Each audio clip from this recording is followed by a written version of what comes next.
ஆண்டவரும் இரட்சகருமாகிய இயேசு கிறிஸ்துவின் இனிய நாமத்தில் உங்கள் யாவருக்கும் அன்பின் வாழ்த்துக்களை தெரிவித்துக் கொள்கிறேன். அருமையான தேவ பிள்ளைகளே, இந்த புதிய நாள் புதிய நம்பிக்கை, new day new hope daily devotion மூலமாய் இந்த நாளில் கூட உங்களை சந்திப்பில் நான் மிகுந்த மகிழ்ச்சி அடைகிறேன். அல்லேலூயா. இன்றைக்கு கூட கர்த்தர் நமக்கு கொடுக்கிற வார்த்தை என்ன? லூக்கா எழுதின சுவிசேஷம் 1:34 கூட வாசிக்க கேட்போம். அதற்கு மரியாள் தேவதூதனை நோக்கி, இது எப்படி ஆகும், புருஷனை அறியேனே என்றாள். ஹல்லேலூயா. பாருங்க, மரியாள் ஒரு கேள்வி கேட்கிறார், இது எப்படி ஆகும். ஹல்லேலூயா. யாரை பார்த்து கேட்கிறா? தேவதூதரை பார்த்து கேட்கிறா. எப்படிப்பட்ட சூழ்நிலையில கேட்கிறா, அது உங்களுக்கு காண்பிக்க போறேன்.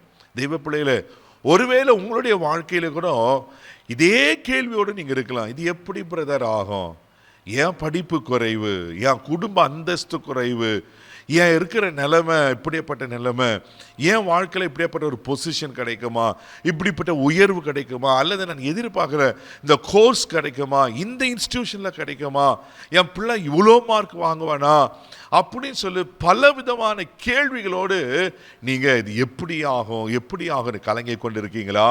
தெய்வ பிள்ளைகளே, நீங்கள் நினைக்கிறது ஒன்று, ஆசைப்படுறது ஒன்று, எதிர்பார்க்கறது ஒன்று, உங்கள் ஆம்பிஷன் இருக்குது தான்.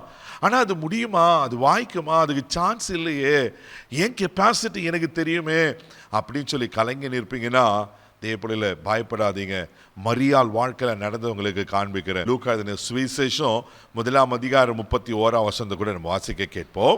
இதோ நீ கர்ப்பவதியாகி ஒரு குமாரனை பெறுவாய், அவருக்கு இயேசு என்று பெயரிடுவாயாக. ஆமென். பாருங்க, தேவதூதன் சொல்றாரு, மரியாளே நீ கர்ப்பவதியாகி ஒரு குமாரனை பெறுவாய், அவருக்கு இயேசு என்று பெயரிடுவா. அப்போதான் இந்த மரியா சொல்ல, நானோ புருஷனை அறியேனே. ஒரு புருஷன் அறியாத ஒரு கன்னி பெண் எப்படி குழந்தை பிறக்க முடியும் அப்படின்னு கலங்கி நிற்கும் போது, ஒன்று இது சாத்தியம் இல்லை, ரெண்டாவது அப்படி பிறந்தனாலும் அந்த ஊர் மக்கள் எல்லாம் என்ன யோசிப்பாங்க, அவர் தவறான உறவை கொண்டு இருப்பாள் அப்படி தானே யோசிப்பாங்க. இதெல்லாம் யோசித்து இது எப்படி ஆகும் ஆண்டவரே, தேவதூதனே அப்படி கலங்கி நின்னா. நடந்த காரியம் அதே.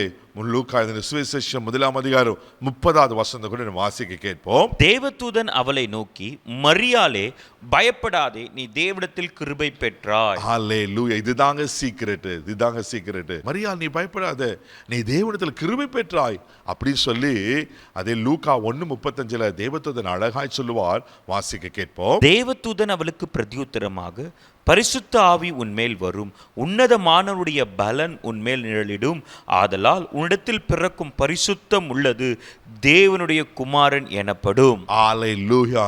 மரியாளே, இது சாதாரணமான பிள்ளைல, நீ பரிசுத்த ஆவியினால் நிழலிடப்படுவாய். அல்லேலூயா. இது பரிசுத்த ஆவியினால் உண்டாகிற ஒரு பிள்ளை, அதுதான் தேவனுடைய குமாரன். நீங்கள் தொடர்ந்து வாசிப்பீங்கன்னா 36 சொல்லப்பட்டிருக்கோம். அதுக்கு ஒரு உதாரணத்தையும் தேவதூதன் சொல்றார். உன் இனத்தால் ஆகிய எலிசபெத் இப்போது 6 மாதம். எலிசபெத் வயது சென்றவள், அவர் மலடி என்று சொல்லப்பட்டவர். அப்படிப்பட்ட வயது சென்ற மலடியே இப்போ பிள்ளை தாட்சியா இருக்கிறா, பயப்படாத அப்படி சொல்லிட்டு லூக்கா 1:37 ரொம்ப அழகா சொல்லுவார் தேவதூதன். வாசிக்க கேட்போம். தேவனாலே கூடாத காரியம் ஒன்றுமில்லை என்றான். ஆமென். தேவனால கூடாத காரியம் ஒன்றுமில்லை. இதை பார்த்து கொண்டிருக்கிற கேட்டுக்கொண்டிருக்கிற அன்பு தெய்வ பிள்ளையே, தேவனால கூடாத காரியம் ஒன்றுமில்லை. இது எப்படி ஆகும் அப்படின்னு பலவிதமான காரியங்களை குறித்து நீங்க கவலைப்பட்டு இருப்பீங்கன்னா, தேவனால கூடாத காரியம் ஒன்றுமில்லை. இன்னைக்கு ஆண்டவருடைய இடத்துலேருந்து உங்களுக்கு என்ன நன்மை வேணும், என்ன ஆசீர்வாதம் வேணும், எந்த காரியம் கைக்குடி வரணும்னு நினைக்கிறீங்க, அந்த காரியம் கைக்குடி வரும். ஏன்னா தேவனால் கூடாத காரியம் ஒன்றுமில்லை. கண்களை மூடி நம்ம ஜெபிக்கலாம். அன்பு தகப்பனே, இது எப்படி ஆகும் என்று கலங்கி நிற்ந்த மரியாளுக்கு உங்கள் கிருபையை அளித்து பரிசுத்த ஆவியினால் நிழலிட்டு, ஆண்டவரே அருமையான உலக ரட்சகரை பிறக்க வைப்பீர்னா, உங்களால் கூடாத காரியம் ஒன்றுமில்லைப்பா. இதை பார்த்து கொண்டிருக்கிற மக்களுக்காக ஜெபிக்கிறேன். யா அன்றரை அவங்களுடைய வாழ்க்கையில் என் வாழ்க்கையில் இது எப்படி நடக்கும்னு கலங்கி கொண்டு இருப்பாங்கன்னா, உங்களால் முடியாத ஒன்றுமில்லைப்பா. நீர் இல்லாதவிலிருந்து இருக்கிற போல் அழைக்கிற கர்த்தர், அவர்களுடைய வாழ்க்கையில் அற்புதங்கள் நடப்பதாக.